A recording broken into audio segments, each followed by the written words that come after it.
하나님의 말씀은 고린도후서 3장 7절에서 9절의 말씀을 다 같이 합독하겠습니다. 돌에 새긴 죽게 하는 의문의 직분도 영광이 있어 이스라엘 자손들이 모세의 얼굴에 없어질 영광을 인하여 그 얼굴을 주목하지 못하였거든 하물며 영의 직분이 더욱 영광이 있지 아니하겠느냐. 정죄의 직분도 영광이 있은즉 의의 직분은 영광이 더욱 넘치리라. 아멘. 성경은 신약과 구약으로 이렇게 나눠져 있습니다. 그런데 신약과 구약으로서 이렇게 끝나는 것이 아니고 구약은 옛 언약이다, 또 신약은 새 언약이다 라고 해서 딱 잘라놓는 것이 아니고 이 두 언약 사이에, 두 성경 사이에 두 언약이 함께 모두가 섞여 있는 것을 볼 수가 있습니다.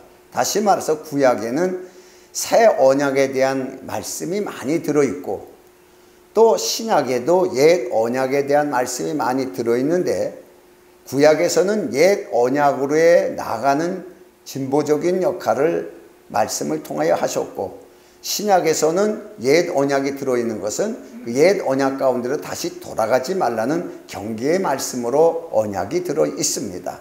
이렇게 우리가 신구약 성경을 통해서 하나님의 말씀을 우리가 알지만은 그 적용 방법에서 이 관계를 모르면은 언제나 혼돈이 돼가지고 이것을 지켜야 되는지 안 지켜야 되는지, 이걸 해야 되는지 안 해야 되는지를 분별하지 못하는 사건들이 많이 일어나는 것이 오늘날 우리들의 모습입니다. 자, 중요한 것이 오늘 말씀은 율법에 근거한 것도 하나의 직분으로 표현이 되어 있습니다. 또 새 언약 안에서의 그리스도에 의한 우리들에게도 직분에 대한 것에서 영의 직분이라고 이렇게 또 구별하고 있습니다.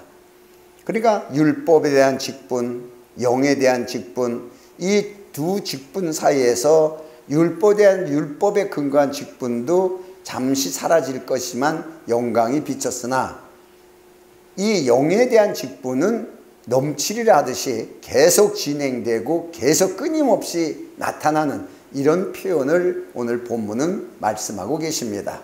그렇다면 두 언약의 관계에서 먼저 늘 얘기를 하지만 옛 언약으로 상징하는 구약적인 모습을 봅니다. 옛 언약은 거의 율법의 근거에서 있습니다. 고린도서 3장 6절의 말씀에 근거해서 보면은 저가 또 우리로 새 언약의 일꾼이 되기에 만족하셨으니 의문은 율법입니다. 모세의 율법입니다. 율법으로 하지 아니하고 오직 영으로 함이니 의문은 죽이는 것이요 영은 살리는 것임이라 라고 말씀하신 것처럼 율법에 대해서 확실하게 증거한 본문의 말씀이 이 고린도후서 3장 6절입니다. 율법이 뭐냐? 죽이는 거라는 거예요. 율법을 잘 지키는 사람일수록 죽음에 이르는 것이고 율법을 사용하는 사람은 사람을 죽이는 법을 쓰는 것이고 이렇게 정확하게 말씀하고 계십니다. 그러나 영은 살리는 것이라 이렇게 말씀을 하셨습니다. 율법은 사람이 행한 죄를 찾아서 죽이는 법으로 생명이 되는 법이 아닙니다. 그리고 사람이 율법을 지킬 수 없는 법이기 때문에 이 율법을 지켜서 의로울 수가 없는 법입니다. 그런데 문제가 생겼습니다. 하나님은 분명히 우리에게 말씀하셨는데 마귀란 존재가 있어서 마귀는 율법이라는 이 하나님의 말씀을 교묘하게 포장해 가지고 사람을 미혹해 가지고서 사람이 양심과 율법으로 거룩해지는 방법을 가르친 자가 바로 마귀였습니다. 그래서 성경적으로 보면은 율법으로서는 의로울 자가 없다고 했는데 바리새인들이나 유대인들은 율법을 지키는 자체를 의롭게 사는 것이라고 착각을 했습니다. 그러나 오늘날 우리 이방인들은 어떤 것이 가장 중요한 의의 법입니까? 양심에 사는 것. 그래서 양심에 산 사람을 의롭게 보는 것이 이방인들의 법입니다. 그래서 하나님의 말씀에 대한 것을 바로 율법을 지키는 거와 양심에 사는 것을 의롭게 살 수 있고 복받은 자가 될 수 있다라고 마귀는 인간들을 향하여 속였던 것이 오늘날 우리 속에서도 이런 문제가 여전히 있어서 착하게 살면 다 복받는다라고 생각하는 사람들이 거반입니다. 또한 율법을 지켜야 거룩해진다고 생각하는 사람들도 많이 있습니다. 여러분, 이것이 바로 마귀가 우리를 속이는 법 중에 하나입니다. 율법으로는 거룩해질 수도 없고 복을 받을 수도 없습니다. 지킬 수도 없습니다. 양심에 사는 사람은 거의 다 이게 문제가 되는 것을 지적하고 있는 것이 바로 성경입니다. 세상은 툭하면 양심에 손 얹고 양심에 가슴에 손 얹고 가슴 안에 양심이 있으니까 양심에 손 얹고 너 똑바로 얘기해라 이렇게 얘기합니다. 여러분, 이 말이 우리는 맞는 것 같은데 이런 말을 기독교인들도 쓰고 있습니다. 여러분, 이건 세상 사람들이 쓰는 것입니다. 우리는 무엇에도 맹세하지 말고 결단하지 말라고 성경은 기록하고 있습니다. 자, 그러면은 율법을 지켜야 되는 것에 대해서 왜 유대인들은 성경을 보면서도 그렇게 율법을 지키며 살았을까? 이것이 굉장한 의문이었습니다. 율법을 지킬 수가 없는 법인데, 그러니까 그들은 신약 성경을 무시하기 때문에 구약 성경만을 가지고 해석하려니까 해석이 다 안 되는 것입니다. 특별히 로마서 3장 20절의 말씀을 보면은 그러므로 율법의 행위로 그의 앞에 의롭다 하심을 얻을 육체가 없나니 율법으로는 죄를 깨달음이라. 그래서 율법은 계속 사람의 죄를 끄집어내기 때문에 율법을 잘 지키면 지킬수록 죄가 많이 드러나는 거예요. 율법을 철저하게 지키는 사람일수록 죄가 많이 드러나는 거예요. 그런데 이것을 거룩으로 포장해 버렸습니다. 이것이 바로 유대인들이었습니다. 유대인들이 바로 마귀의 그 계계에 완전히 율법을 거룩으로 포장돼 가지고 율법을 지키는 이 자체를 굉장히 자랑하고 거룩하게 산다고 이렇게 생각을 했습니다. 이게 문제가 된 것입니다. 율법은 우리에게 모든 죄를 찾아내는 능력이 있는 것이지 사람을 변화시키고 사람에게 의롭게 할 수 있는 법이 아니라는 것입니다. 그리고 율법 안에 있는 자들은 율법이 그의 마음을 전부 덮고 있기 때문에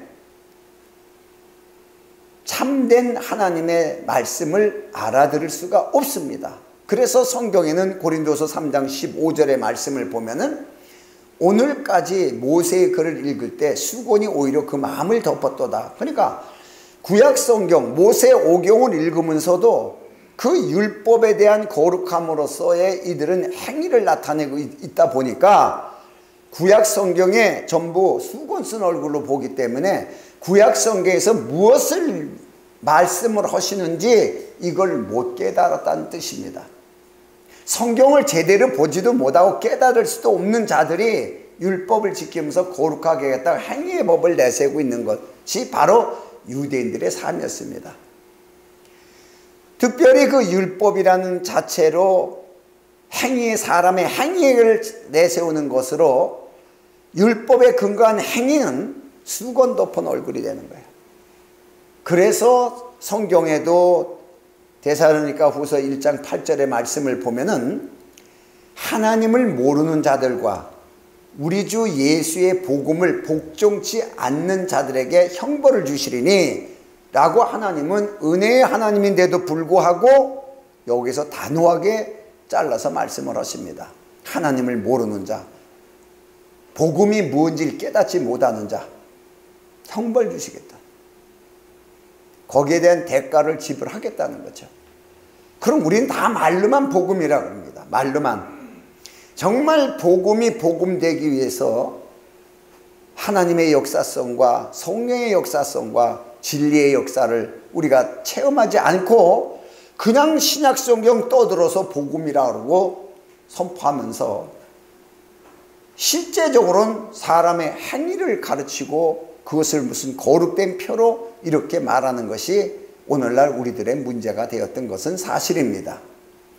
여기에서부터 가장 중요한 문제점 하나는 양심과 율법에 대한 것을 구별 못하는 사람이 너무나 많이 있습니다. 로마서 2장 15절의 말씀을 보면은 이런 이들은 그 양심이 증거가 되어 그 생각들이 서로 혹은 송사하며 혹은 변명하며 그 마음에 새긴 율법의 행위를 나타내느니라 라고 기록하고 있습니다. 하나님의 말씀대로 진리 안에서의 자유를 얻지 못하는 사람들은 양심이 증거가 된다. 양심. 말씀에 의한 것을 깨닫지 못하는 자들은 양심이, 유대인은 율법이 중심이 되고 우리들은 양심이 중심이 돼서 서로 송사하고 변명하여 이런 겁니다. 그러니까 그 양심에 대한 거, 율법에 대한 거, 이게 아담과 하와의 변명입니다. 뭐 때문에, 누구 때문에. 그래서 누군가에 의해서의 결과를 말하는 것이 바로 양심의 법이고 율법입니다. 이것은 누구 때문에 죄를 졌고 누구 때문에 내가 이렇게 못 살게 됐고 이 관계를 얘기를 합니다. 그래서 유대인들은 이방인들 때문에, 다른 민족들 때문에, 악한 영들 때문에 계속 이런 변론만 얘기했습니다. 하나님 때문이란 말을 전혀 하질 못했습니다. 왜냐? 수건 쓴 얼굴이 되어서 하나님의 말씀을 의도치 못했습니다. 그래서 유대인이 썼던 율법이나 우리 이방인들이 쓰는 양심의 법이나 똑같은 율법에 근거해서 성경은 말씀하고 계십니다. 여러분도 혹시 양심의 법에 따져가지고 무엇 때문이라고 누구 때문이라는 말을 한다면은 여러분은 아직도 양심의 법에 근거한 율법 안에 있는 자로 수건 쓴 얼굴을 한 거지 수건 벗은 얼굴로 한 자유자는 아니라는 것입니다. 이 가운데서 이 양심에 사는 사람들에게 그 마귀는 항상 양심껏 살아야 죄를 씻을 수 있다고 속이는 것입니다. 그래서 이방인들의 또는 예수를 믿으면서 양심의 법을 주장하는 사람들이 바로 이런 관계입니다. 양심껏 살아도 죽고 율법을 지켜도 죽습니다. 자, 이게 성경입니다. 여러분이 양심껏 살았어요? 그래도 죽습니다. 율법을 온전히 지켰어요? 그래도 죽습니다.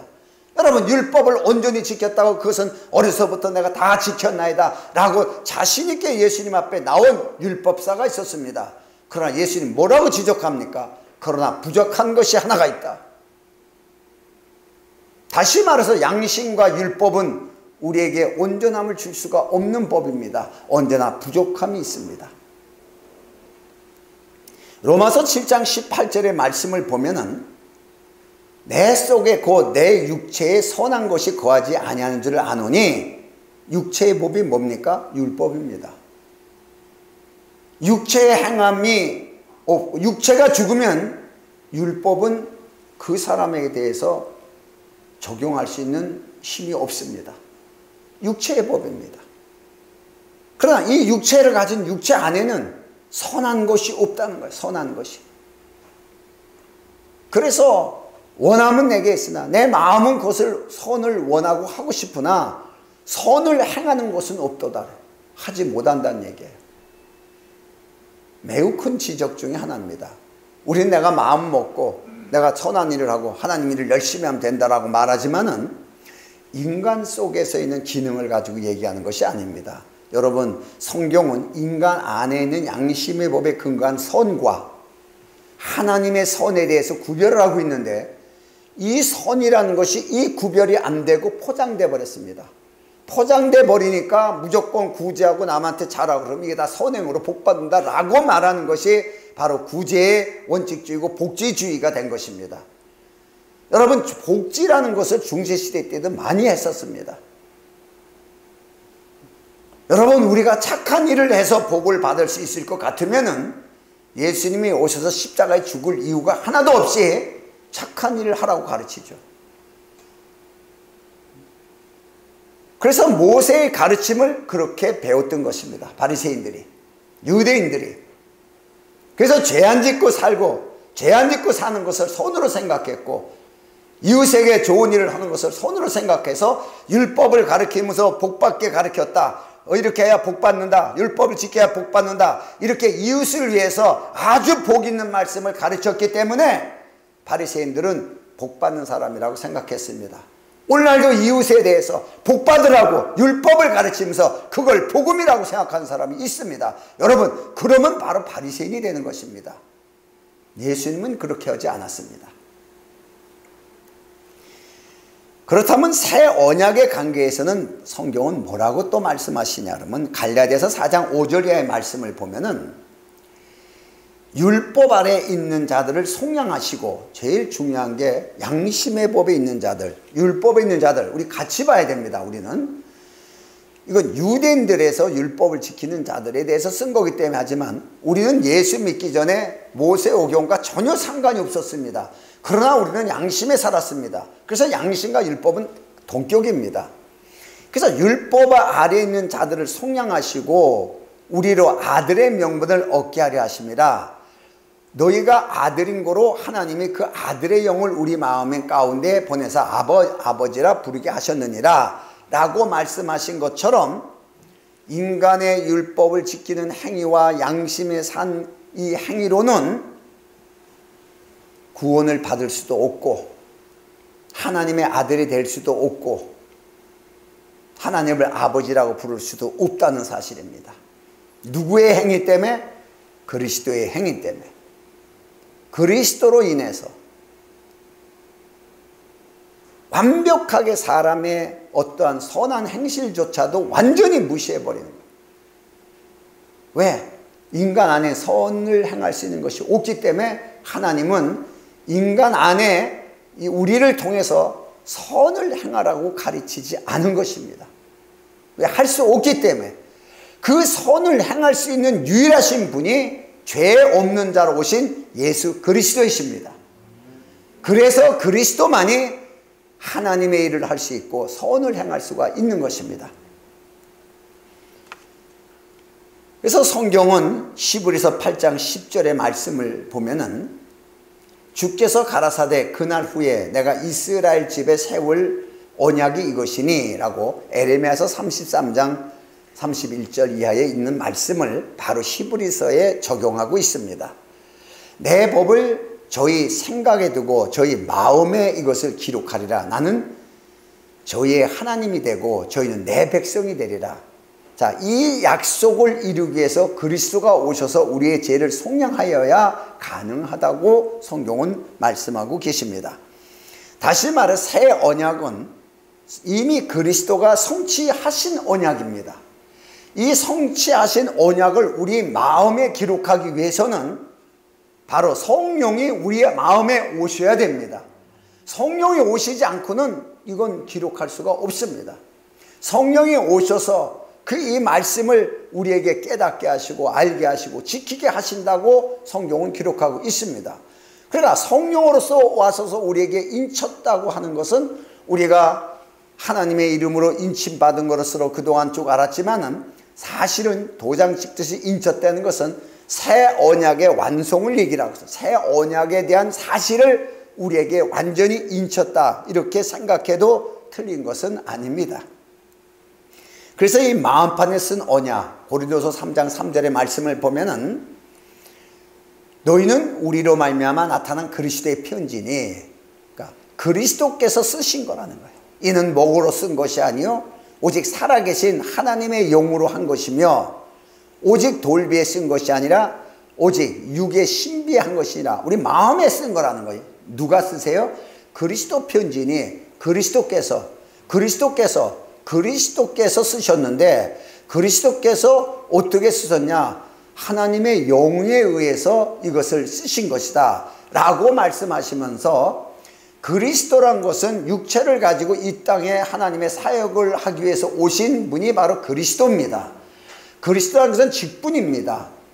이 그리스도께서 그 모든 것을 이루시고 우리 마음판에 이 사실을 쓰기 위해서는 바로 하나님의 영으로 우리 가운데 오셔야 됩니다.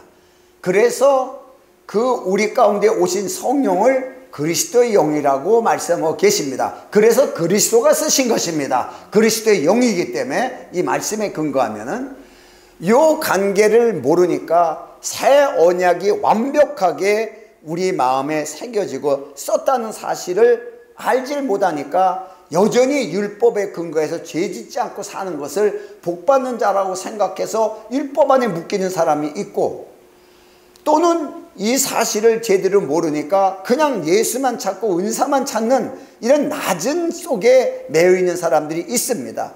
여러분, 새 언약이 그리스도인의 마음판에 새겨져 있습니다. 여러분, 그리스도인은 움직이는 하나님의 언약이에요. 이 마음판에 하나님의 언약이 새겨져 있어요. 이것이 엄청난 축복입니다. 그 언약을 성취하신 새 언약의 사실의 증인으로 그것을 이루니까 믿으라가 아니고 그 사실을 우리 마음판에 완벽하게 새겨져서 새 언약의 실제인 하나님이 존재하시는 하나님의 사람, 언약의 실제, 새 언약을 믿는 게 아니라 언약의 실제, 이렇게 성령께서 오셔서 우리 마음판에 그 새 언약을 기록하여 우리를 이렇게 세우셨다고 성경은 말씀하고 계십니다.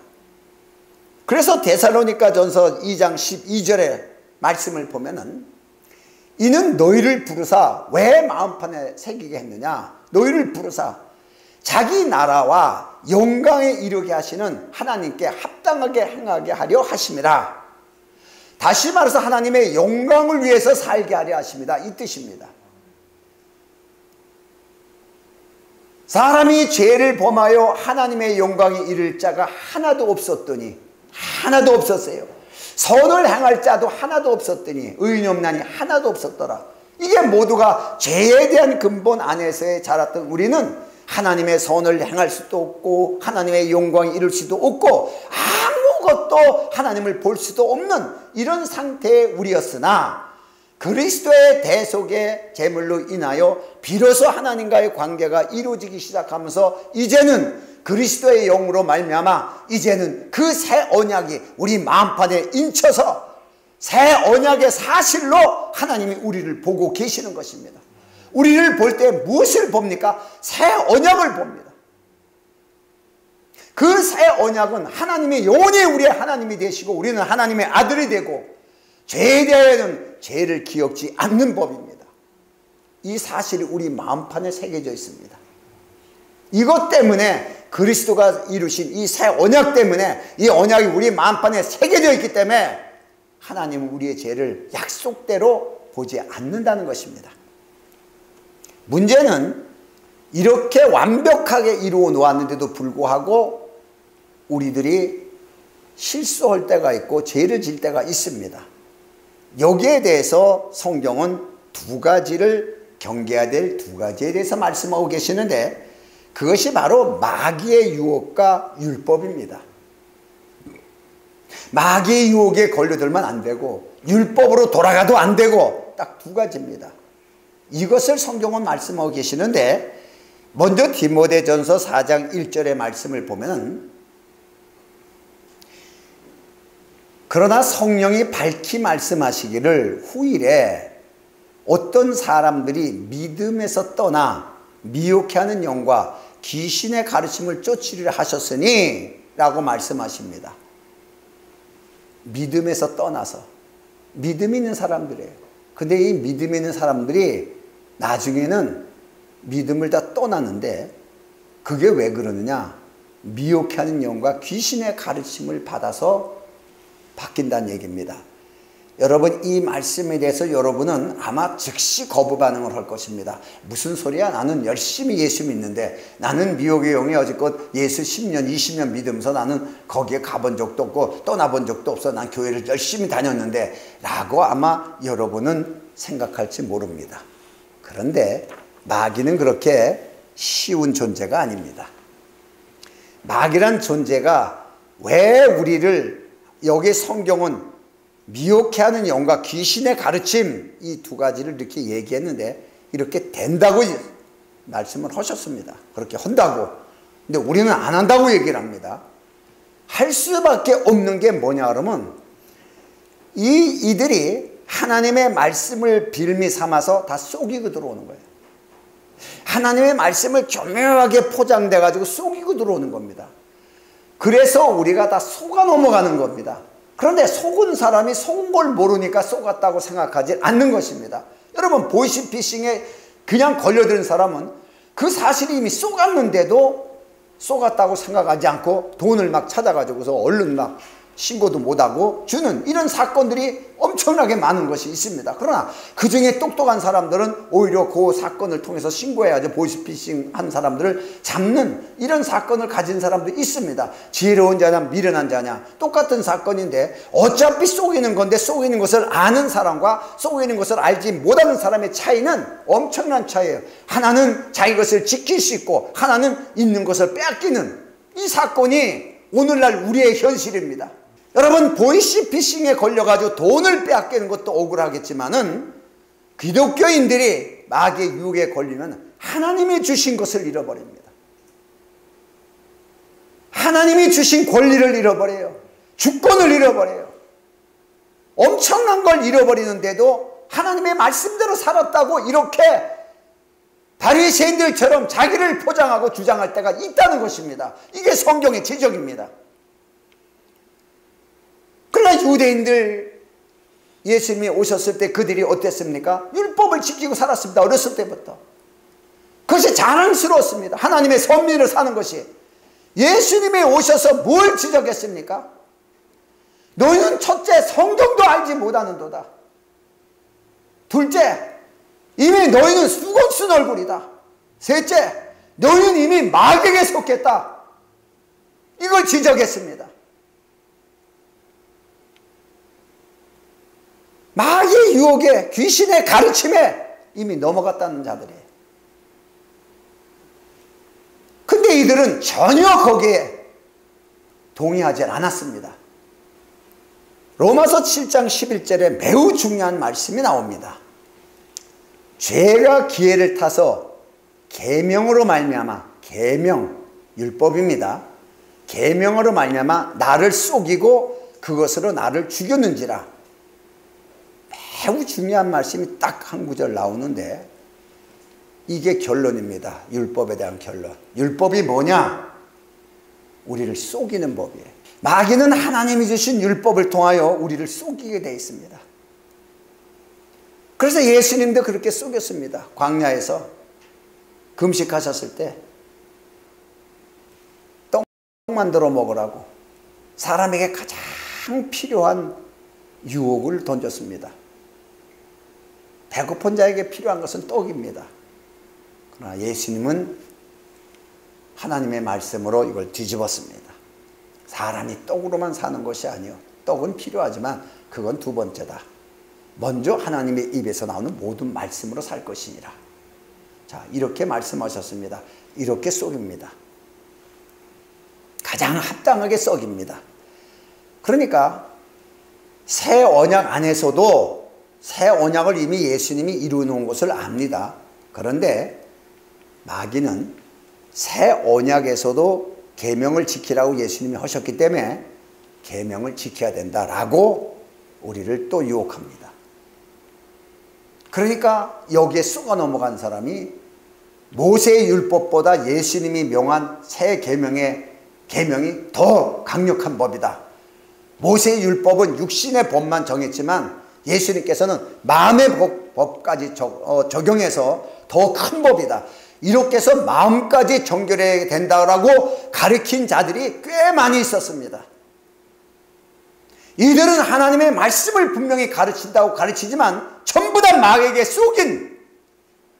속아서 성경을 잘못 가르치고 있었던 것입니다. 여러분, 율법도 육신의 법에 속한 율법도 지키지 못해서 그리스도의 속량이 필요한데 어떻게 우리가 마음의 법을 지킬 수 있느냐, 이렇게 질문하게 되니까 성령이 오시면 우리의 마음의 법을 지킬 수 있다고 말하고 있습니다. 그래서 철저하게 이 율법을 지켜야 된다라고 가르친 사람이 있습니다. 이게 속이는 법입니다. 우리는 하나님의 계명을 철저히 지킬 수가 없습니다. 만약에 철저히 지킬 수가 있다면은 하나님은 아브람과의 믿음의 계약을 맺지 않습니다. 율법이 있기 전에 이미 그 관계를 이루었는데 그 믿음의 관계를 이루었던 백성들이 다 죄를 짓고 잘못하고 있으면서도 모세의 율법을 지키면서 의롭다고 생각하니까 율법이 어떤 거라는 것을 다시 한번 깨닫게 해준 것이지, 하나님이 율법을 지켜서 의롭게 하기 위해서 모세의 율법을 주신 것은 아닙니다. 다시 말해서 정확하게 모세의 율법을 주신 이유는 이 계명에 의해서 속아 넘어가지 말라는 뜻입니다. 그래서 율법의 10계명은 속지 말라가 주제입니다. 이렇게 속이고 들어오니까 속지 말라. 이 속지 말라는 법을 가지고서 거룩해지려고 지키니까 얼마나 우스꽝스러운 얘기입니까? 그래서 이 믿음으로 구원받은 자들이 율법으로 돌아감으로 죽음에 이르게 된다고 하신 거예요. 지킬 수 없는 법을 또 지키게 만드는 거예요. 이게 오늘날 교회는 문제가 없는데 가르치는 자들의 문제가 생긴 것입니다. 그러면 율법이 어떤 것이냐? 그러면 사람이 온전히 지킬 수 있는 것이냐? 자, 야고보서 2장 10절의 말씀을 보면은 누구든지 온 율법을 지키다 그 하나에 거치면 모두 범한 자가 되나니 라고 말씀하셨습니다. 유대 지도자들은 마귀의 미혹에 빠져 율법을 지켜서 복을 받으려고 했습니다. 복을 받으려고.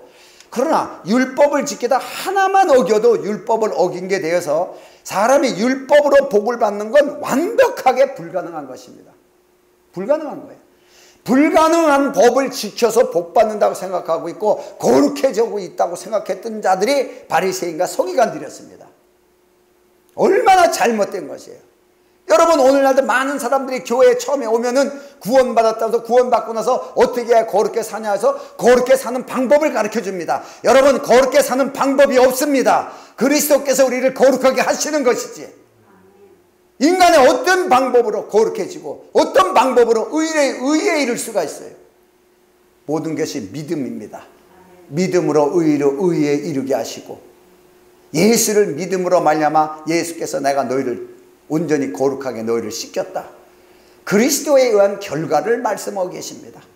예수를 믿는 자에게 예수에 대한 결과를 주시는 겁니다. 예수를 믿는 자에게 예수님이 이르신 새 언약을 마음에다 인친 것처럼 예수 그리스도를 믿는 자들에게 예수님이 이르신 모든 것을 우리에게 값없이 주시는 거죠. 이게 은혜의 복입니다. 그래서 성경대로 보면은 또 하나의 중요한 우리의 실수가 있습니다. 회개를 남발하고 회개를 잘못하는 사람들에게 문제가 되는 것인데, 로마서 6장 23절의 말씀을 보면은 죄의 싹은 사망이요, 죄를 지으면 싹은 사망이요, 중간이 없습니다. 사망입니다. 하나님의 은사는 그리스도 예수 우리 주 안에 있는 영생이니라 라고 죄와 율법이죠, 예수 그리스도에 대한 구원의 은총, 자, 이 두 가지를 얘기했습니다. 다시 말해서 죄의 싹은 사망이지, 율법을 지킴으로, 죄를 져서 다시 율법을 근거해서 지킴으로 회개가 된다고 말하는 것은 없습니다. 성경에 없습니다. 율법의 근거에서 죄를 지은 자가 회개함으로 회복이 된다는 말씀은 없습니다. 율법은 죄의 싹은 사망입니다. 그런데 오늘날 우리는 율법에 근거한 죄를 찾아가지고 심지어는 조상의 죄까지 찾아가면서 회개하라고 교회에서 가르칩니다. 이게 잘못된 것이고, 이것이 바로 율법으로 포장돼서 우리를 속이는 법을 우리는 배우고 살았습니다. 율법은 속이는 법입니다. 율법에 근거해서 회개하라 그래도 속이는 법입니다.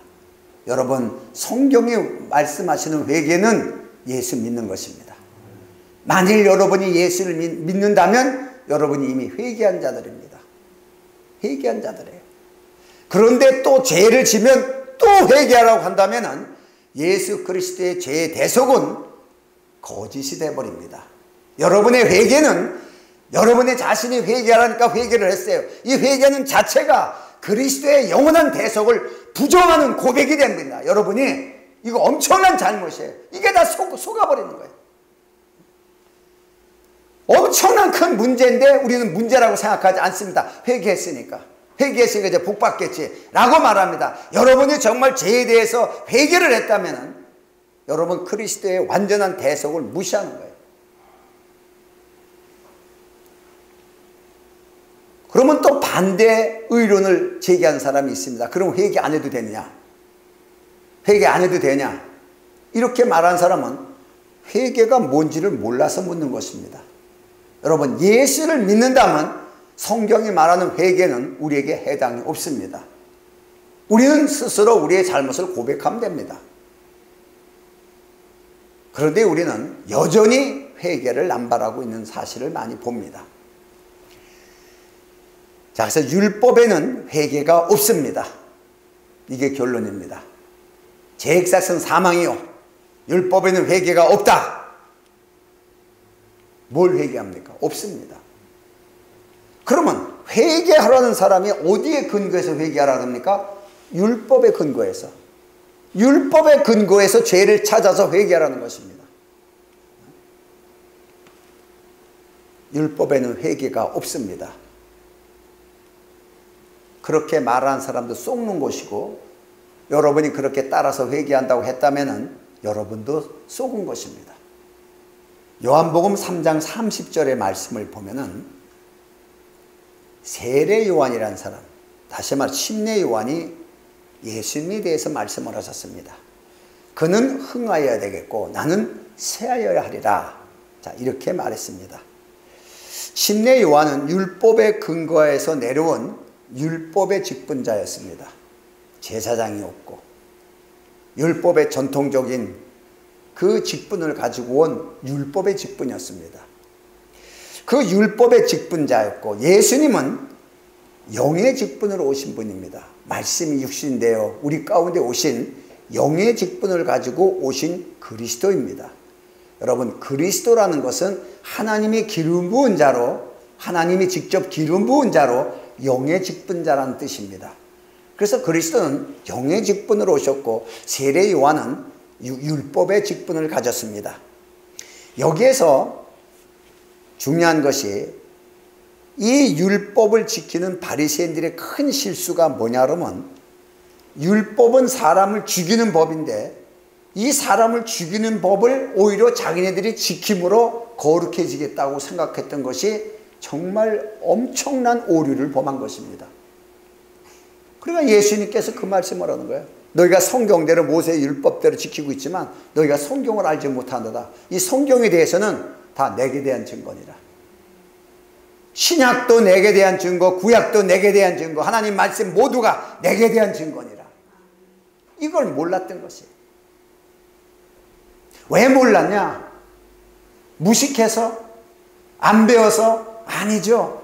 예수님 뭐라고 지적했어요? 너희는 마귀에게 속해서, 너희 아비 마귀에게서 났으니 마귀의 유혹에 이미 걸려 들어가 버린 거예요. 율법으로 포장하여 미혹해서 가르치는 그 가르침에, 귀신의 가르침을 쫓은 자들이 바로 바리새인이여 서기관들이었습니다. 여러분, 오늘도 율법을 주장하고 그것으로 의를 가르친다면 이 사람 역시 귀신의 가르침에 따르는 사람이에요. 귀신의 가르침에 따른 사람은 회개하고 그것이 의롭게 됐고, 자기가 회개하고 나니까 속 시원하다고 자기 스스로의 개인의 만족을 옵니다. 여러분, 하나님의 복음의 메시지, 은혜의 메시지는 오직 하나님의 만족입니다. 이게 다른 것입니다. 그래서 의민의 직분인 침례 요한, 영의 직분인 예수 그리스도, 자, 여기에서 그 율법을 지키면서 양심업에 살면은 우리가 의롭게 될 수 있다라고 말하는 것이 통례법입니다. 전통적으로 그게 내려와서 오늘날 교회까지도 자리 잡고 있습니다. 이것이 바로 잘못된 사람의 선을 주장했던 것입니다. 물론 예수를 믿지 않고도 구제라고 재산을 팔아서 사람들에게 선행을 할 수가 있습니다. 그러나 성경에서 말하는 선은 그걸 얘기하는 것이 아닙니다. 그리스도의 행위만 선입니다. 죄 없이 이 땅에 오셔서 하나님의 말씀대로 하나님의 말씀을 이루신 그리스도의 행위, 이것만이 하나님 앞에서 선이 되는 것입니다.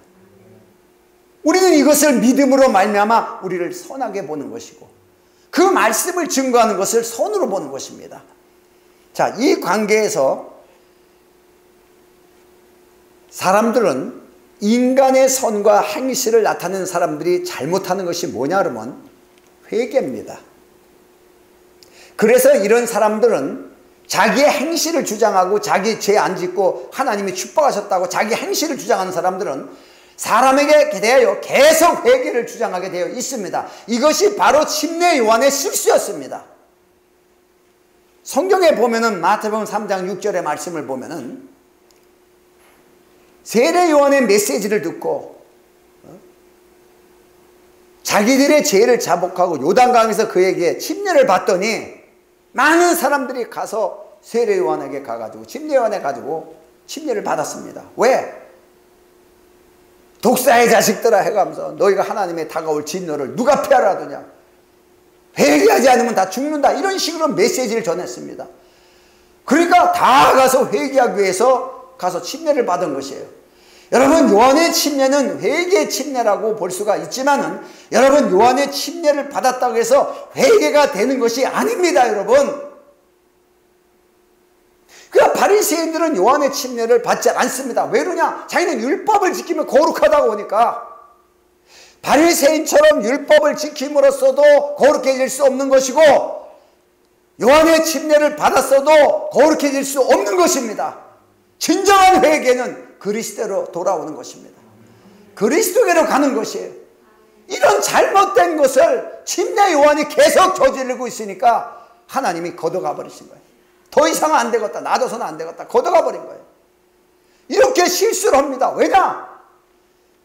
이 율법은 수건 쓴 얼굴이기 때문에 하나님의 의도를 바로 표현하지 못합니다. 성령의 감동을 위해서 그가 하나님의 어린 양이요 하나님의 사람이고 그리스도라는 것을 알았으면서도 성경적으로 무엇을 보는지 깨닫지 못한 것이 바로 율법의 그리스도를 보는 것입니다. 알지를 못합니다. 그러나 결국은 오실 리가 당신이 맞습니까? 라는 질문을 하게 됩니다. 예수님의 말씀이 아닌 것은 우리도 깨달을 수가 없고 침례 요한도 예수님이 하신 말씀을 듣고 아마 깨달았을 것이라는 것이 추정적인 사람의 판단입니다. 그러나 성경은 그가 지옥 갔네 천국 갔네를 말하지 않습니다. 중요한 것이 율법의 사람과 영의 사람을 성경은 구별하고 있었던 것뿐입니다. 이 사실을 보면서 율법과 생명은 굉장히 중요한 것으로 생명이 오기 전에는 율법이 왕처럼 군림을 했습니다. 그러나 생명이 온 후에는 율법은 사라져야 됩니다. 다시 말해서 예수 그리스도가 등장하면 왕처럼 놀았던 율법을 가졌던 선지자인 침례 요한은 사라져야 됩니다. 이게 원칙입니다. 자동적으로 사라져야 됩니다. 그래서 로마서 4장 15절의 말씀을 보면은 율법은 진노를 이루게 하나니 율법을 아무리 지켜도 율법은 진노를 이루게 한다. 율법이 없는 곳에서는 범함도 없느니라. 왜 하나님이 율법을 걷어버렸을까요? 율법이 없어야 범함도 없느니라 라고 말하니까, 그러니까 우리가 오늘날 예수 믿으면 절대로 죄 지면 안 된다, 예수 안에서는 우리가 죄 져서는 안 된다, 절대로 이렇게 가르치는 사람이 있습니다. 여러분, 죄 더 잘 집니다. 우리가 세상에서 몰랐던 것이 예수 안에 오니까 죄가 되는 것이 너무나 많습니다. 어쩌면 죄를 더 짓고 삽니다. 그런데 이 말씀은 예수 안에 있는 자는 절대로 범죄하지 않는다, 죄짓지 않는다는 말씀이 아닙니다. 이 말씀은 율법이 없으면은 죄를 찾을 수 없다는 뜻입니다. 우리 인간은 계속해서 죄를 지으며 살 수밖에 없습니다. 그런데 하나님이 우리의 죄를 도말하시고 율법조차 없애버렸습니다. 자, 그럼 우리는 그리스도 안에서 거듭난 자로 새 사람으로 이젠 죄가 없는 자입니다. 그런데 죄를 집니다. 그러나 하나님은 죄를 기억하지 않습니다. 왜냐? 죄를 찾는 율법이 사라졌습니다. 이게 복음입니다.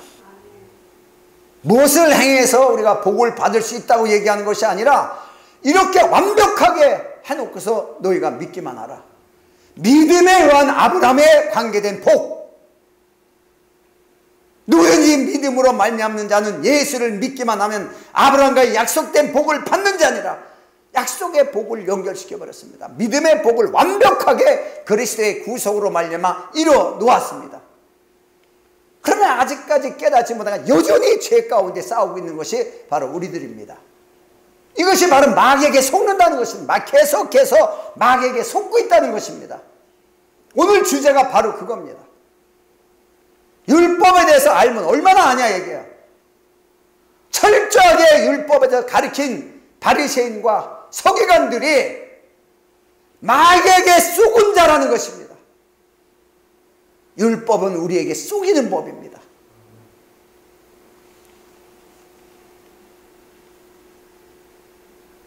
히브리서 사도행전 11장 26절을 먼저 보면은 최초로 안디옥 교회에서 그리스도인이라고 일컬음을 받았다고 기록하고 있습니다. 최초로 제자들이 교인들입니다. 여기에서는 예수님의 제자들이 가서 가르친 교인들입니다. 이 교인들이 그리스도인이라고 합니다. 여러분, 사도들이 하나님의 부름을 받은 자라고 해서 사도라고 칭함을 받았습니다. 그런데 사실은 이 사도라는 말도 중요하지만 더 중요한 것은 그리스도라는 뜻입니다. 그리스도인. 이 그리스도인이란 말이 안디옥 교회에서 이루어졌는데 그리스도인이란 뜻은 하나님의 사람이란 뜻입니다. 하나님의 사람. 여러분, 야곱을 이스라엘이라고 했습니다. 이스라엘은 육체에 의해서 태어난 자입니다. 그래서 사람에 의해서 복을 명받은 사람입니다. 약속대로 전통에 의해서. 그러나 이스라엘이 되게 하는 것은 하나님이 사람으로 하나님이 복되게 하는 하나님의 사람이라고 말하는 것이 이스라엘입니다. 오늘날 우리를 그리스도인이 되게 했다는 것은 그리스도의 사람, 그리스도로 복받은 그리스도의 사람, 그리스도인이란 뜻입니다. 이 그리스도인이란 뜻이 바로 영의 직분입니다. 예수님이 그리스도로 오셔서 하나님의 영의 직분을 가지고 오셔서 하나님의 놀라운 축복의 역사를 이루는 것처럼 오늘날 이 그리스도인들은 하나님의 그 영의 직분자로서 정말 하나님이 하신 그 축복의 역사를 세상 가운데 증거할 수 있는 복의 근원에 대한 직분자고 복의 근원에 대한 사역을 할 수 있는 자가 바로 그리스도인이라는 것을 믿으시기를 바랍니다.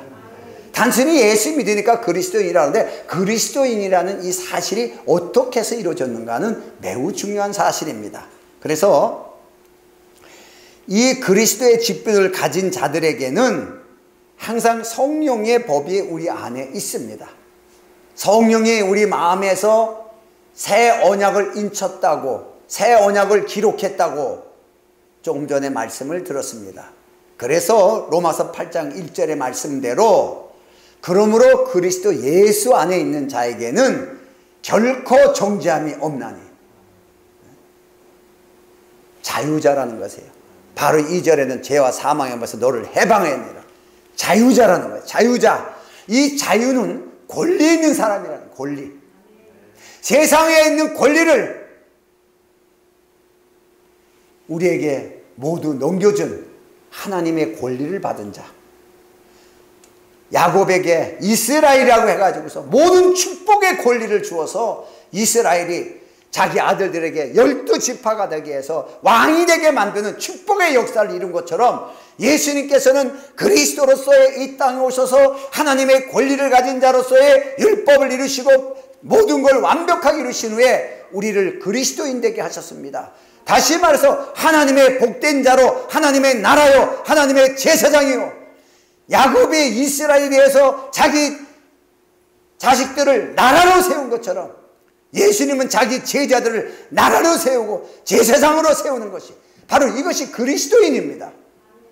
하나님의 복을 받으려고 노력하는 것이 아니라 이미 복 받은 자로, 세상에 권리 있는 나라로, 하나님의 주권자로, 이것이 바로 그리스도인입니다.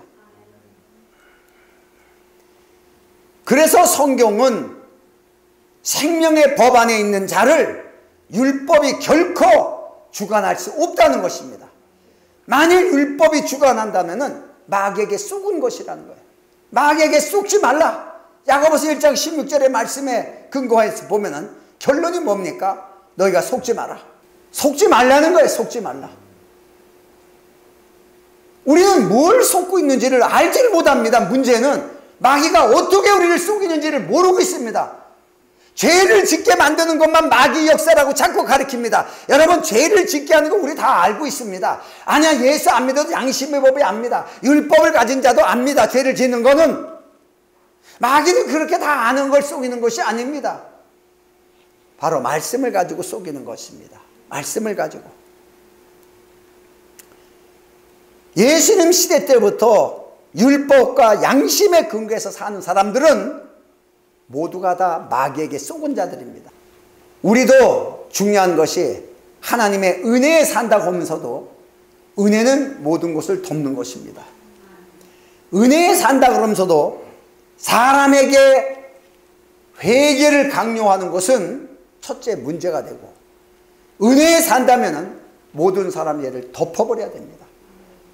그 사실을 공표하는 것입니다. 설교자는 여러분의 죄를 예수님이 다 덮어서 여러분의 죄를 기억하지 않는다는 이 사실을 얘기하는 거지, 회개해야 구원을 이룰 수 있다고 가르치는 것이 아닙니다. 여러분, 우리가 회개해서 구원받는 거 아닙니다. 하나님의 은혜로 구원받는 것입니다. 이 사실을 말하는 것입니다. 여전히 우리가 양심과 율법에 사는 것을 가리킨다면 여전히 우리는 속는 법 안에 갇혀있고 속고 사는 것입니다. 그래서 이 수건 쓴 얼굴이 되어버립니다. 마귀의 유혹에 넘어가면 양심과 율법의 근거에서 갇혀버립니다. 그러면 수건 쓴 얼굴이 되어서, 수건 쓴 얼굴이 되면 하나님의 영광을 보지 못합니다. 아무리 모세가 하나님의 얼굴을 보여달라고 해도 내 얼굴을 보면 죽는다는 거 볼 수가 없습니다. 예수님을 볼 수가 없습니다. 예수님의 언약의 실제 사실을 볼 수가 없습니다. 다시 말해서 이제 은혜는 그리스도께서 우리에게 장막이 되어 주셨다. 말씀이 육신되어 우리 가운데 거하심에 하나님이 우리를 전부 덮어주는 장막이 되셨도다. 장막. 그래서 우리의 죄와 허물을 덮어버리고 진리로 교회를 세우셔서 언제나 하나님을 통치하시고, 교회는 언제나 그리스도의 주권적인 그 권리를 가지고 세상에 대하여 당당하게 살아가는 것이 바로 교회의 실제의 사실입니다. 이걸 다 이루어 놓으신 거예요. 여러분, 오늘 중요한 말씀대로 율법은 속이는 법입니다. 여러분, 율법은 속는 법입니다. 우리가 잠시라도 사람의 행위에 근거하고 율법에 근거해서 사람을 평가했다면 여러분은 이미 사단의 미혹에 걸려든 것입니다. 바리새인은 다 걸려들었습니다. 유대인들이 다 걸려들었습니다. 하나님을 철저히 믿는 사람이 다 걸려들었습니다. 이렇게 속이는 법입니다. 오늘 이 사실을 잘 알고 언제나 그리스도에 의해서, 그리스도께서 이루신 사실, 우리 자신이 하나님이 마음판에 새긴 새 언약의 실제가 가진 살아있는 언약궤예요. 살아있는 새 언약궤입니다. 우리가 언제나 하나님의 기름 부음이 있는 곳, 하나님의 은혜가 있는 곳, 쉬운 자. 그래서 언제나 우리에게 은혜를 넘치게 해주시는 거예요. 왜냐? 우리에게 하나님의 새 언약이 심어져 있기 때문에.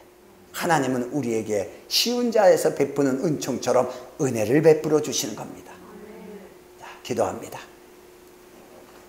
오늘 이러한 말씀을 통해서 언제나 세상 속에 이루어지고 사람에 의해서 이루어지는 것을 보지 말고 오직 그리스도에 의한 사실만을 보고 증거하고 말할 수 있고 그 사실에 의한 결과를 우리가 얻고 누리는 삶이 되도록 역사해달라고 다 같이 통성으로 기도합니다.